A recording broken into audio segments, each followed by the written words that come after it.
talking to Mr. Logan Forsyth. And in this episode, we talk all about how to increase your revenue via increasing your reach and your reputation on social media. Now let's dive into this episode of The Happy Hustle. Want blissful balance in your personal and professional life? Great. What's up, guys? My name is Kerry Jack, and I want to help you happy hustle a life you love, one full of passion, purpose, and positive impact. I'm a lifestyle entrepreneur, a professional model / actor, a digital marketing specialist, a podcast host, author, a biohacker, an eco-warrior, a martial artist, a hippie cowboy, and a humanitarian. My goal is to educate, inspire, and entertain you to live a life of passion, purpose, and positive impact. It is time to happy hustle your dream reality. Yee! All right, Logan Forsyth, welcome to the Happy Hustle Podcast, my man. I am super stoked to rock the mic with you. Absolutely, Kerry. It's a pleasure to be here. Thanks for having me on. Yeah, man, this is going to be a good one. We're going to talk all things social media, increasing your income and your impact and spreading your message.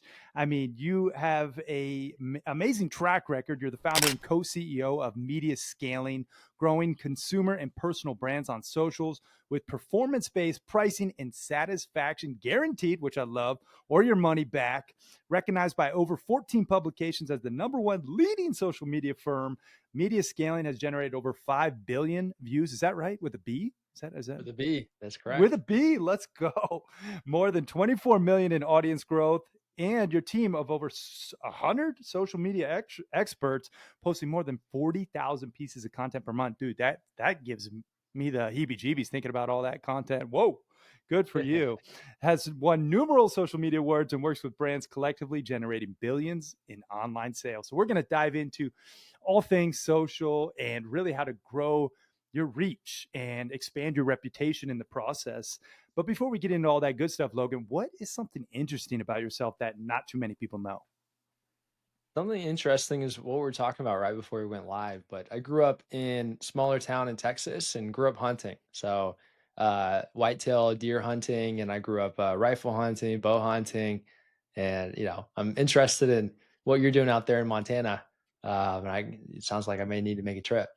Yeah, dude. Yeah, you got to come out sometime, man, and experience big sky country, as they say. You know, Yeah. that damn show Yellowstone put us on the map, and now everyone's making their way west, and then they spend like a winter out here, and they're like, okay, I'm gonna go back home. Yeah.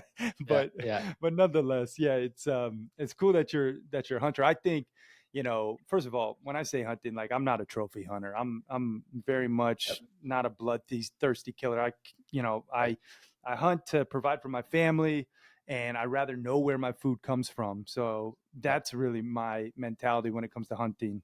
I know there's, a lot of different types of Right. hunting, and I Yeah. think it gets a No, bad rap too, right? it does, it does. So you look at Hollywood, most movies, like the hunters are the bad guys, and you hear about mainly the trophy hunting people and that we're Mm, just like terrible and we just want to kill animals to kill animals. And it's couldn't be further from the truth for majority of hunters. I think there's over mhm. 2 million people who do hunt in the United States as well. So it's a big community.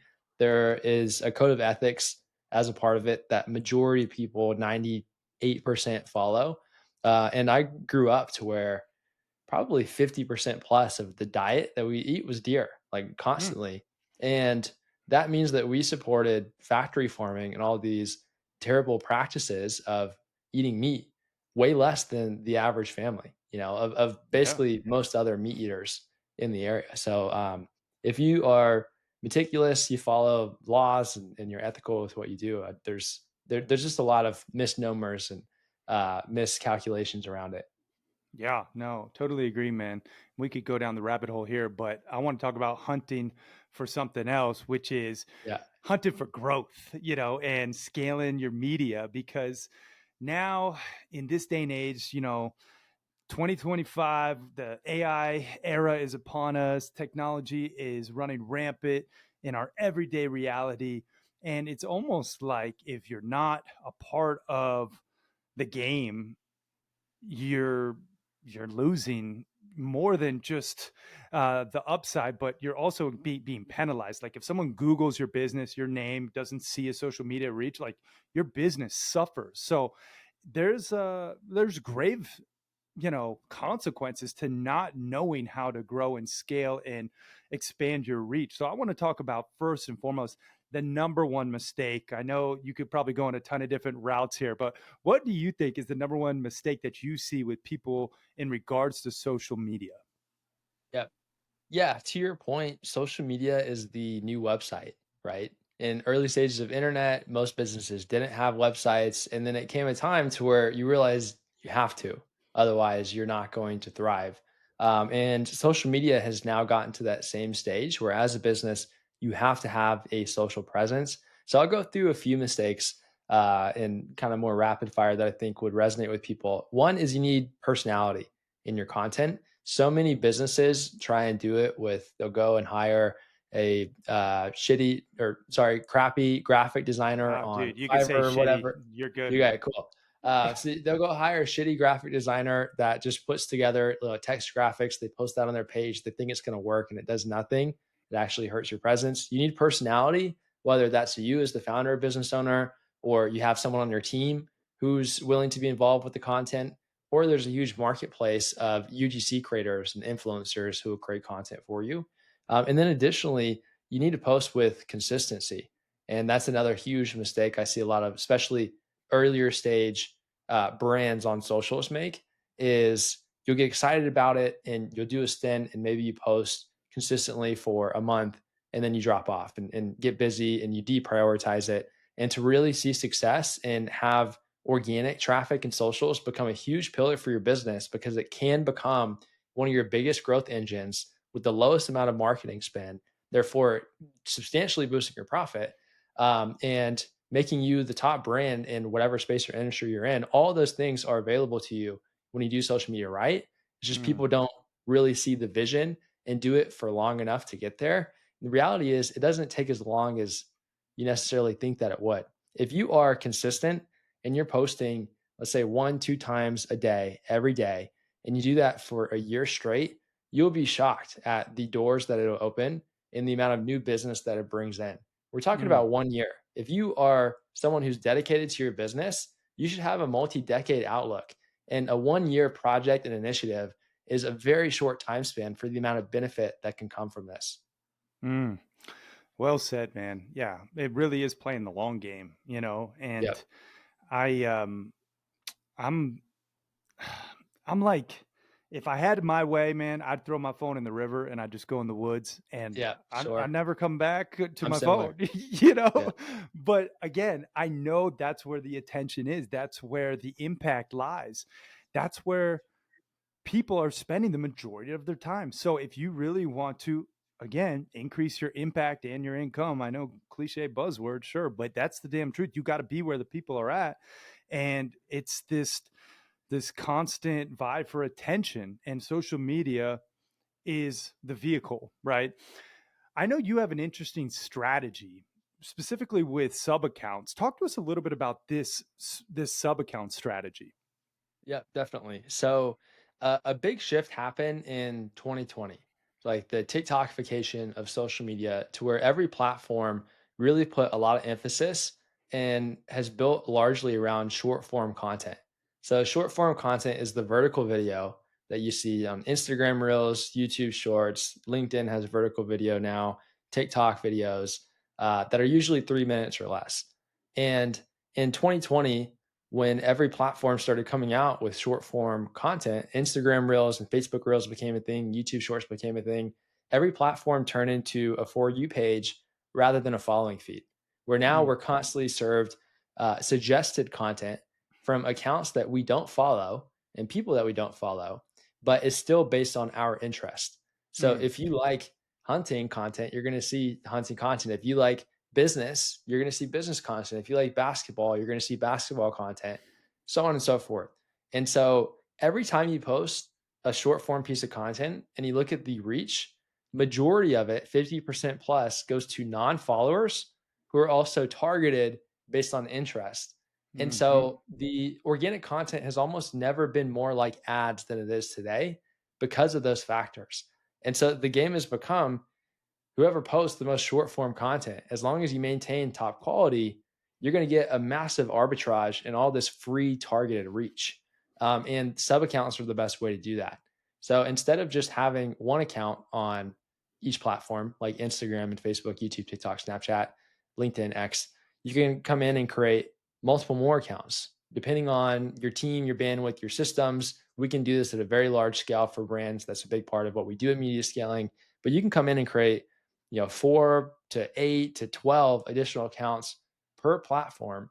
And then each one of those accounts distributes a massive increase in quantity of content for your brand. And so we many times are working with brands who are posting hundreds of times a month, and then we'll come in and back them with. We have world class teams. We have incredible editors, social media managers, team leaders, copywriters, data analysts, and everything that goes into running this at scale. But we'll back them with a basically full media division and take them from posting hundreds of times a month to thousands of times a month with targeted, high quality, short form content. And it's consistently generating each of our client partners anywhere between 5 million to 100 million plus views per month. And Wow. at a tiny fraction of the cost of if you compare it to ads and you look at the reach that it would take from advertising. So it's a massive attention arbitrage that's available today. Yeah. Yeah, it really is, man. I feel like, Hormozy really popularized the quantity play, because he just was very public about, look, I'm putting out this much content, and he, you know, the proof is in the pudding, right? I Right. mean, he grew his Yep. following. Then Dan's been on the podcast. Martel, friend of mine. Yep. He just took the same strategy. Is like, look, here's it is. Proof's in the Yep. pudding again. Like, the more content you put out there, the more awareness and eyeballs that you will attract. And obviously, like you said, you have to maintain that top quality. But for many people, myself included, that seems daunting, right? It's like, fuck, that's a lot of content, man. Yeah. Yeah. Yeah. So walk us through your guys' process, like from soup to nuts. If someone came in and is like, hey, this is, our secret sauce, will you, in terms of what we recommend to really scale that media? Yep. So there's two personas per se that we work with, and it's personal brands and consumer brands. So personal brands are like Carrie Jack or Dan Martell or Alex Hermosi to person, right? Usually it's Mm-hmm. founders and sometimes creators, celebrities, etc. And then on the other side, we work with consumer brands, and that is direct to consumer, so e-commerce, softwares, media companies and media networks are big, streaming services, any just like media focused consumer driven brand. And there's a little bit of different approach depending on the persona. For this audience, I assume most people are personal brands. So I'll speak on that and then touch on consumer brands slightly. With personal brands, to really we found to be the best fit for doing sub accounts at scale where you're posting 1,200 plus pieces of content a month. Usually businesses that capitalize on that the most effectively are doing 5 million plus annual revenue. On the personal brand side, all of our client partners typically have a videographer or creative director that they work with, and so they've already been filming content ongoing. They have like an existing team around them, and then this allows you to just do a massive increase in scale, right, at a next Mm-hmm. level. Usually, our client partners who see best results are filming somewhere between 2 to 6 hours of content each week, depending on the content strategy. And that's going to create plenty of a large enough database to go off of and do this at scale. The content needs to be unique. That's a very common question that comes up that people may think that we're just reposting the same content over and over. That does not work when you do it across sub accounts. The content can actually get penalized and we don't see performance there. Every piece of content needs to be unique, but we can still use the same underlying video and add new editing on top, or maybe we give it a new hook or just make it unique in some way. That still works and it will perform on sub accounts. Another thing that you can do that we're seeing a lot of success with is you can record content. And then let's say that you have a video. Each video you record 2 or 3 separate hooks. And then you can split test those hooks on Mm, sub accounts. And that yeah. actually starts to train you of like what truly works the best on social media, because you have true split tested data versus just assumptions of like, hey, this video performed well. I think it was because of these things. Right. And so that's another way that you can really, without adding a lot of time input of filming more content, still distribute more unique content and drive results for your business. Then on the consumer brand side, usually if they're a media or streaming network, again, they have a big database, a library of footage and content for us to tap into already. And so we'll come in and it's usually referred to as clipping or repurposing a lot of that into short form. The other side is if they're not a media network or a streaming service, then we'll typically build an army of UGC creators and Mm, influencers to create content for them on their behalf. And again, that's where like the founder doesn't need to be in front of the camera all the time. So there's always creative approaches that you can take to have effective content with people in it. Personality is important and drive it at scale.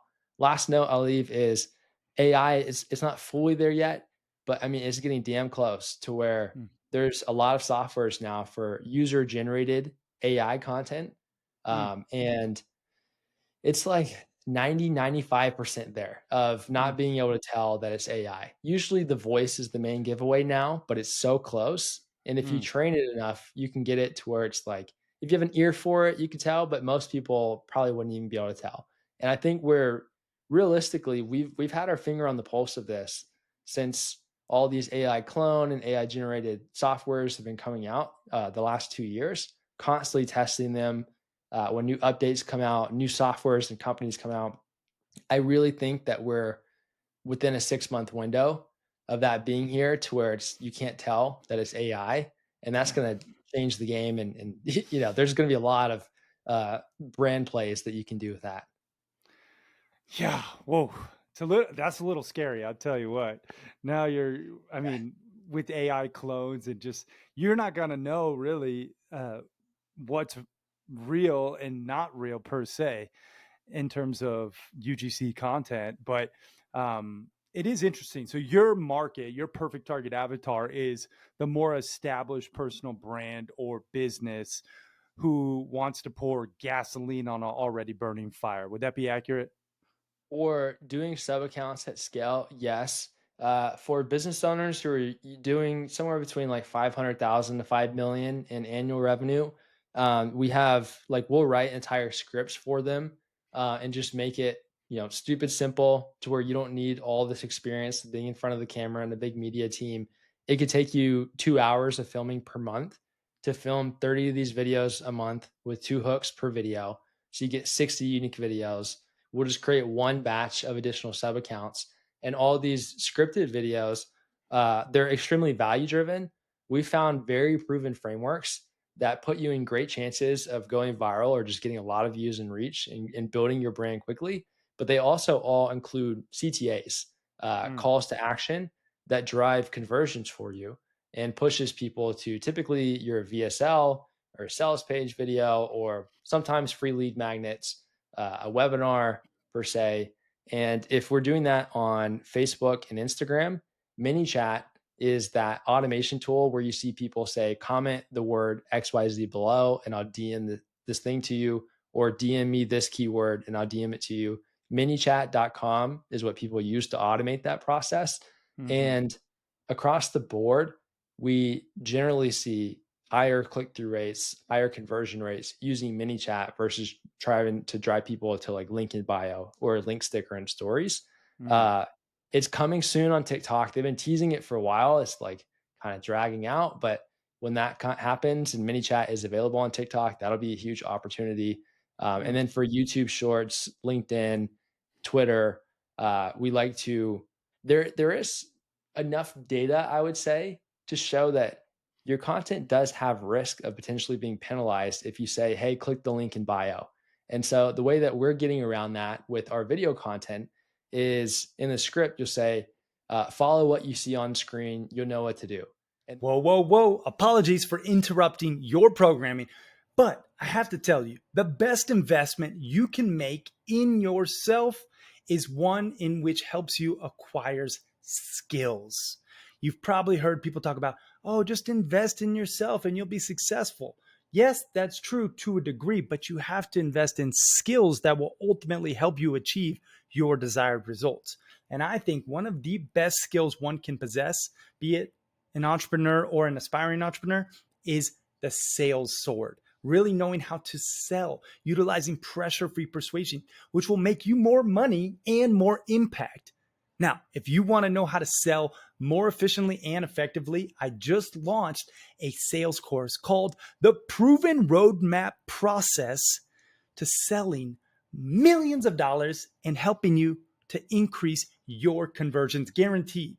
And you can get access to this new sales course that the Happy Hustle is launching at thehappyhustle.com/sales. And if you act fast, you'll get it at the lowest price it'll ever be available because we are launching it and we want to gain amazing testimonials and social proof to further share this knowledge. So if you act fast, you can get it at the lowest price it'll ever be. That's at thehappyhustle.com/sales. Now let's get back to this episode.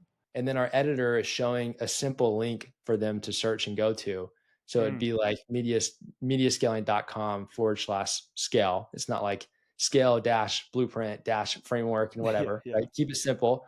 yeah, But that creates, good search traffic and avoids your content being penalized potentially for saying click the link in bio because the platforms want to keep people on platform, right? So that's right. kind of a subtle workaround from that. Yeah, yeah, good pro tip there. So in regards to the sub accounts, just to double click on it one more step. For example, let's say, we got the Happy Hustle or at the Happy Hustle. You're talking about in terms of a sub account, like maybe it's I am a happy hustler as a new account, and we take similar content, but not the same content. Because if we took the same content, it would be penalized for that account. Is that correct? Yeah, so we a lot of the time you can make it like the additional words that's used in the usernames still relate to your brand, right? But Hmm. easy ones would be like Happy Hustle Reels, Happy Hustle Clips, Happy Hustle Advice, Best of Happy Hustle, so on and so forth. Mm, A common problem for podcast is you do these, longer form videos. The podcast interviews are 45 minutes, an hour hmm. and a half, up to 3 hours, depending on the podcast and because that's so much footage, if you only have one set of accounts on socials, a lot of time people feel like they're barely tapping into what they Hmm. could of repurposing into short form. And so having sub accounts allows you to again do a lot more volume with just the existing library that you have, and still the footage is unique. Now, we have seen the 80-20 rule, Pareto principle toward like, 20% of this thing produces 80% of results across the board. And so a lot of the time, 20% of the videos produce 80% of the views and growth from those videos that just like really hit and go viral. Mm, And when you have a video that performs well on social media, we look at that as an asset because social media is unpredictable until it's predictable. Meaning, when you find that winning video and creative, more often than not, we will remix it, is what we're calling it, and just take the same underlying clip, like same exact clip, add new editing on top with different B roll or captions or whatever, post it again on another account. More often than not, it hits again and again and again. hmm. And it's like, that's why we look at it as an asset because it's almost like a guaranteed winner each Yeah, time that you post it. And then what's interesting is we haven't seen success reposting content on other accounts without adding unique editing on top. But we have seen success to a degree reposting content on the same account after like a few months have gone by and mm, enough time has passed to where you can kind of recirculate. And again, remember, majority of the reach goes to non-followers. And so when you true. repost content on your main account, it's not like you're just spamming and it's only going to your followers and everyone's like, oh, I just saw and posted this 2 months ago. It goes Yeah, to majority new non-followers who have never seen that content. And so right. again, that's another part of why it's like a winning asset that usually will consistently, almost in a guaranteed way, pull in more follower growth and get you those big spikes. Yeah. Yeah, I mean, it very much is, an asset to your point. Like when you have a Yeah. winner, you can leverage it as such and use it wisely and test even different hooks. Yeah. It's very interesting to see the nuances. Some of those social media creators will say this one went viral and this one didn't, but it's the same video except for this one thing, and it's Yeah. like it was the lighting, haha, crazy. It's like, why didn't I think of that? And I mean, there's just so much to think about as a personal brand business and as you know a consumer brand, the to layer in another element of the nuance of social media that is overwhelming. I think I speak for most out there listening and watching. So that's where media scaling and your team comes in to really help be the experts in that industry for people who aren't necessarily at that level yet, to get some easy wins for social, some stuff that you recommend as just like low hanging fruit. What are some of those key, characteristics of winning social media attributes? Yeah, yeah, great question. I recommend let's make AI your business partner. So let's pull in ChatGPT, give them equity. This half joking, put them at the top of the Right. org chart. But like AI is the ultimate mentor at this Mm, point. Like I brainstorm on it for everything on mm, top of just business, like health, just the life advice in general. mm-hmm. Uh, and you can really create what I call building your AI company brain because now pretty much each of the LLM large learning model platforms like ChatGPT and Grok and Claude and whatnot, they have memory is what they call it, to where it memorizes all the conversations and chats and everything that you fed into it. And the quality of responses and advice that you get from AI depends on the quality of context that you give it. And so what I recommend is upfront create your AI company brain and just go to, I love, ChatGPT, all of them, unless you're using it like extremely extensively, they're all kind of the same. So, pick whatever resonates most with you. But I use ChatGPT and feed it everything about your business. Feed it, like, put your website in there, marketing materials, video transcripts, case studies, challenges, who you Mm. overall like think your ideal client profile or ideal customer profile is. And then you can even, a lot of people are only like texting on AI. Use the voice notes. It makes it so much more efficient. And you Mm-hmm. can just ramble and brain dump with voice notes into AI and ChatGPT. And you can either go to the voice app on your phone and record a voice note and upload it, or you can just talk like ChatGPT has a voice feature in there and you can just use that voice feature and talk to it. By the way, side note, Siri is like so terribly bad. I just don't understand. Apple has completely dropped the ball. And so don't Yeah. think that talking to ChatGPT is like Siri. ChatGPT gets it perfect. Like Yeah. you can talk to it, it knows every word for word. Like there's no misspellings. Siri, Apple has just like completely missed the mark on Siri in a big way. So it's not like that. And you can talk into it. It's going to understand everything that you say. And I recommend like brain dump into it for 5-10 minutes. And again, tell it everything about your business, your revenue, your profit, your challenges, your ideas. And all you have to do is do that up front, right? And then it memorizes it forever and can give you very tailored feedback and advice from there. Once you do all of that, I recommend step one, get very clear on if you are an existing business, you're super consumer. There's a common term called ICP in business that stands for ideal client profile or ideal customer profile. The difference between an ICP and a super consumer is the ICP is hypothetical. Mm. Usually, that is when you're starting a business or you're launching a new offer, that's who you assume is going to be the ideal client or customer for that offer.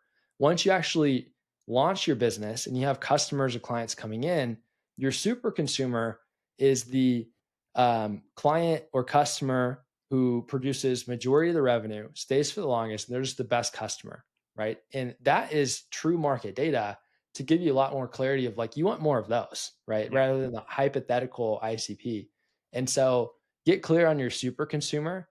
You can go to ChatGPT and say, "Hey, give me a prompt that I can ask you to give me my super consumer if you want," right? And it's going to tell you what you can ask it to get clear on that. The reason that you want to do that is because that is who you should speak to and make content for. Again, Mm-hmm. the platform has gotten good enough to where when you speak to a specific person, it serves your content to that person as a result. It's that good. And so, one, create content for your super consumer. Secondly, create your brand identity. Your brand identity is really just gives you all the aspects of your brand, your aesthetics, your purpose, your voice and tone. Again, you can ask ChatGPT, "Hey, what questions do I need to ask you for you to give me my brand identity?" And it'll tell you. Follow that process. Step three is now that you have your super consumer, your AI company brand, and your brand identity, say, hey, give me the content strategy and topics that I should talk about that's going to resonate and really attract my super consumer, make them feel like they have to follow and engage and work with me in my business. And it's going to give you a pretty great content strategy and game plan. And then Mm-hmm. step four, beyond all of that, is once you have all the topics and the overall game plan, you can start to tell it to give you specific video hooks and script outlines. And it'll really like outline things for you. You'll be shocked. It's pretty incredible. Yeah. But AI is not gospel, and it's not like it gets it 100% right. And Right. so the last step out of all of that is you want to validate with proven data and intuition.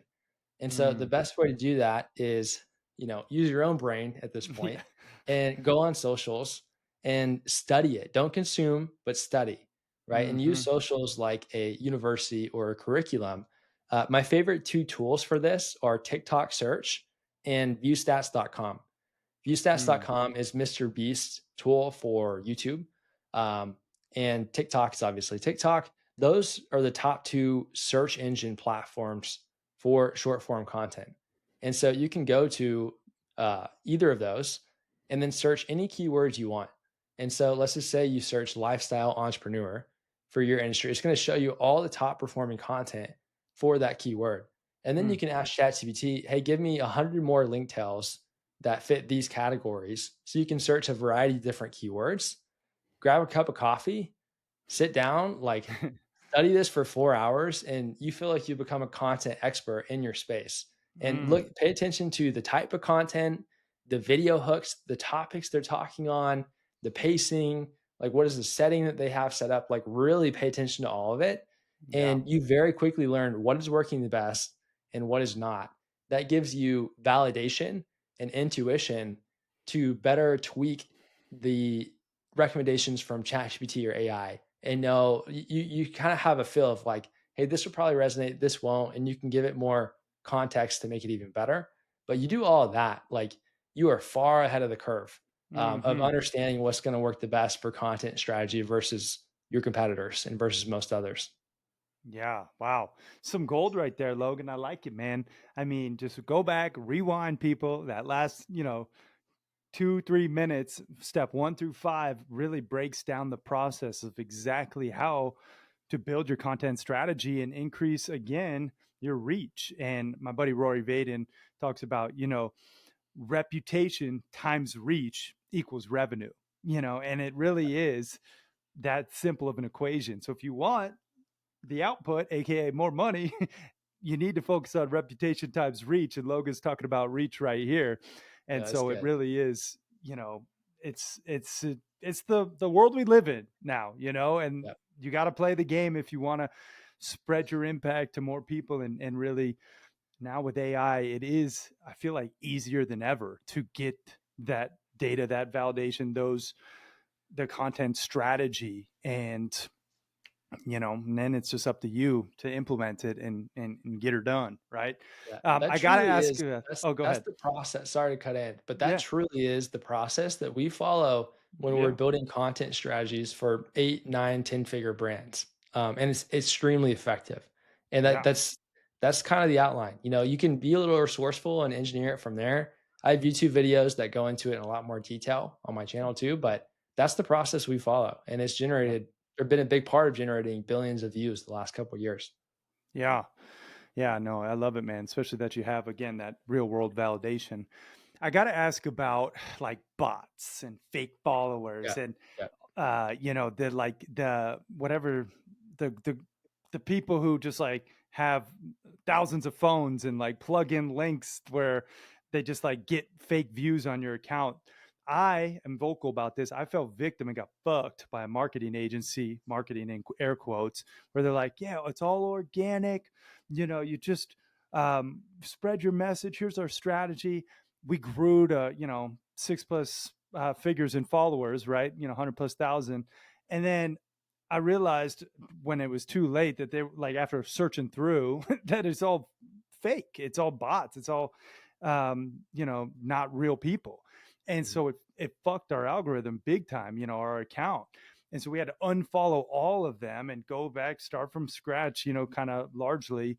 Um, but we kept that same account, and now we still are just stuck. I feel like we're just in Instagram jail or whatever, social media jail. What do you recommend when it comes to navigating the muddy waters of like fake followers, bots, and then if someone was a victim to this type of uh growth strategy, where do you go from there?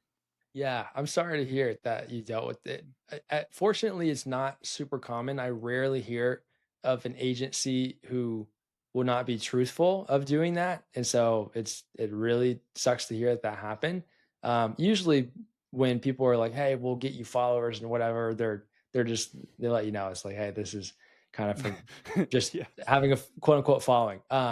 And so, big advice if you didn't already get the lesson from what you just said is don't do it. Stay away, right? Yeah. Don't buy followers, don't buy views, don't buy engagement. It's all vanity metrics and it Hmm. tanks your account because it screws up the engagement metrics of your account. If you have a big Yeah. quote unquote following that's fake and then your views are still in the hundreds, the platform's looking at that engagement rate and it's extremely low.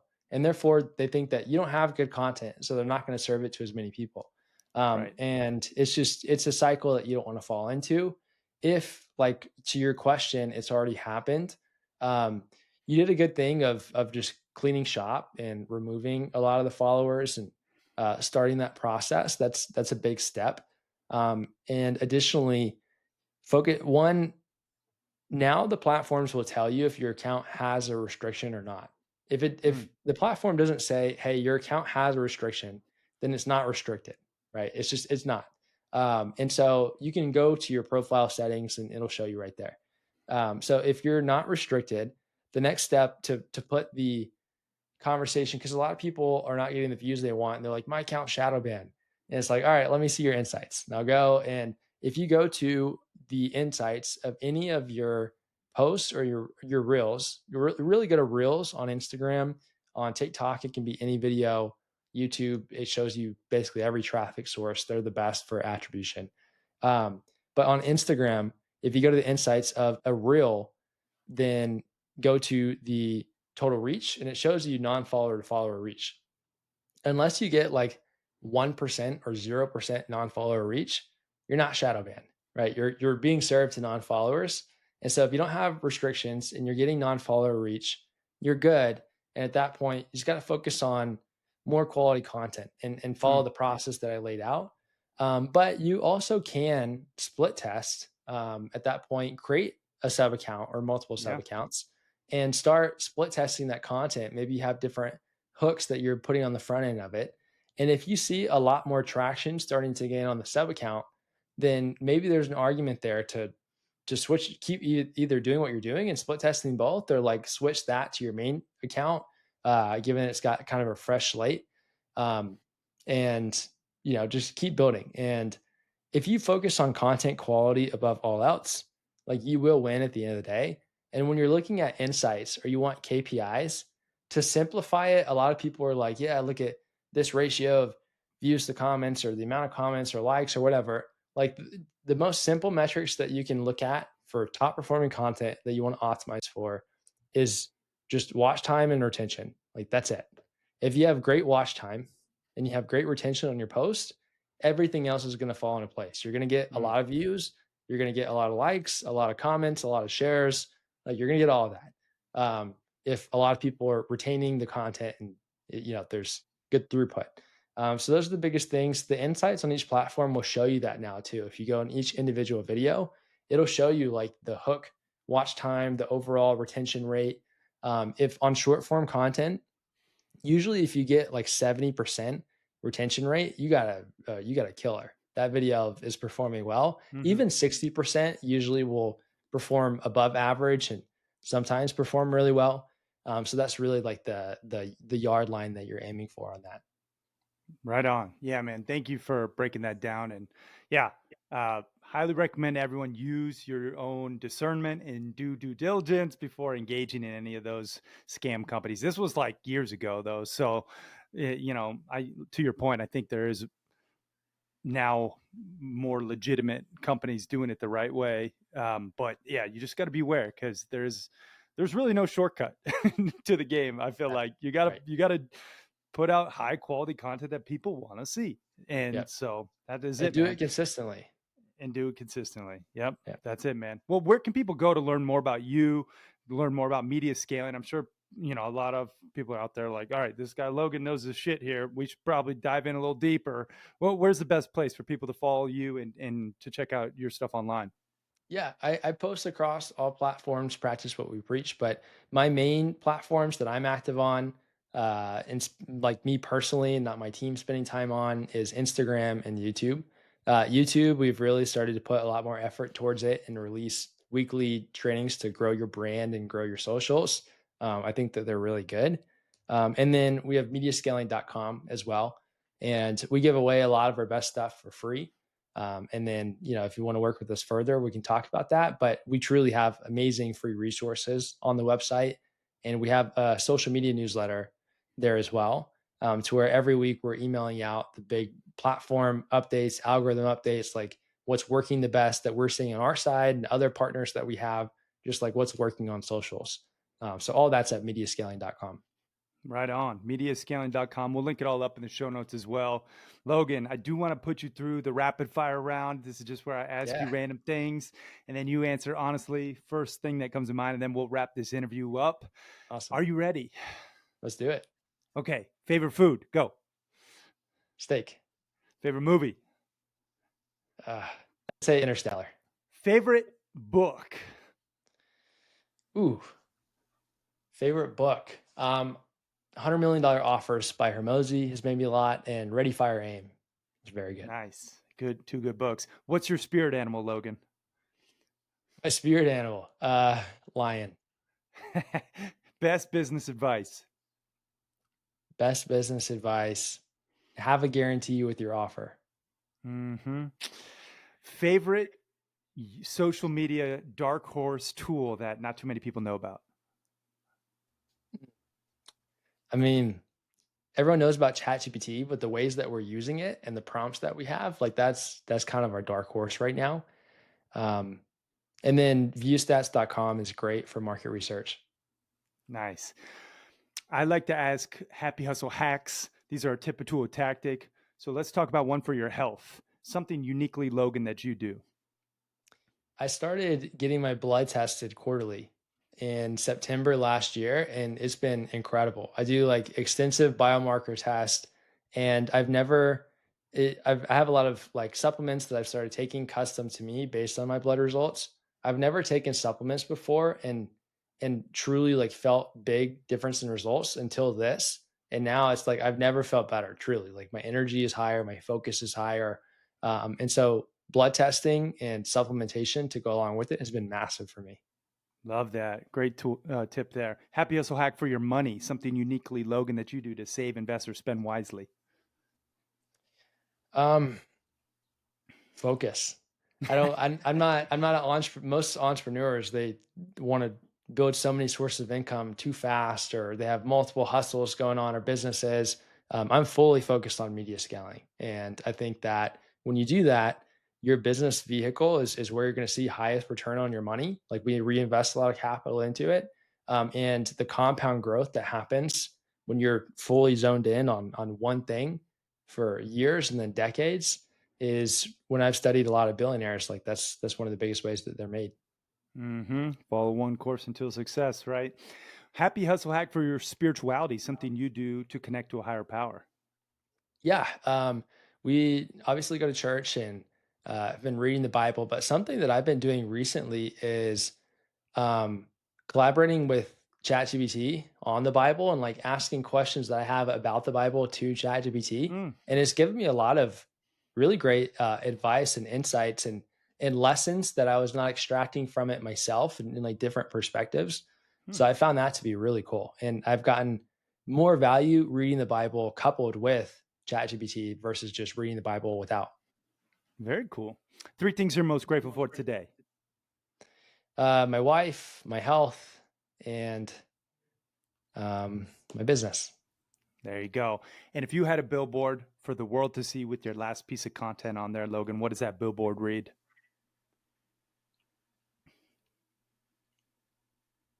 Um, Find your purpose. I think life is not worth living. Life would be much worse if you didn't have purpose behind what you do, whatever that is. Hmm. Amen to that, man. Logan, this has been awesome, brother. I just want to take a moment to acknowledge you for sharing your love, your light, your wisdom, your media scaling tips, tools, and tactics. Some of the nuances, some of the stuff that you're seeing working right now. I appreciate your insights, man. And it was great to connect with you and looking forward to future collabs. Absolutely. This was awesome. Really appreciate it. The questions were great. This is a really cool show that you put on. So it's been an absolute honor to be here. Thank you, brother. Again, mention where the best place for people to find you online, just so we can get that plugged again. Yeah, Logan Forsyth on socials, Instagram and YouTube are my most active platforms. And then mediascaling.com, we have a lot of really valuable free resources there to grow your business and grow your socials. Awesome. Yeah, we'll link those up. Tie a bow on everything we talked about. Just give the happy hustlers a rallying cry to arms for them to take action on social and really, you know, increase their reach and their reputation. Yeah, it's possible, obviously, to make a great income without being on socials, but you are absolutely leaving a lot of money on the table when you don't do it. And I'll talk to people who maybe they grew to a $10 million business. They're like, hey, we're doing 10 million a year or whatever. We didn't have this. But I'm like, if you were to have or effective organic social presence, you'd probably be at 30 million a year. Like Mm, it's one of the biggest levers that you can pull to really unlock growth. And with the happy hustle crew, you can do it in a way that's like it creates a lot of freedom for your lifestyle because you don't need to be in front of the camera all the time. You can batch your filming and do it one day a week or one day every 2 weeks, whatever, and build like a very effective high leverage content strategy. And it gives you so much lifestyle freedom and flexibility because if you optimize things correctly, you can make a great income or a lot of money with little time input compared to most other opportunities out there. yeah. Amen to all that, brother. Love it. All right. Final question. What does happy hustling mean to you? It goes back to find your purpose. You mentioned before we started recording, like I'm not a huge work-life balance guy. And I preface the reason is because I truly love what I do. Like I love to work. And so if I didn't love it, I wouldn't work all the time. But it's what I love. And there's not much else that I would rather do. And it's because of that purpose and that enjoyment aspect. And I find myself extremely lucky for that to be the case. If you don't love what you do, then I think that's something worth really exploring of changing. Because when you do love what you do for work, and you love the life that you built, it's a pretty fun journey. I love it. Mic drop, y'all. Logan Forsyth, thank you so much for rocking the mic, brother. I appreciate you. And thank you all for watching and listening. We are out. Peace and love, everybody.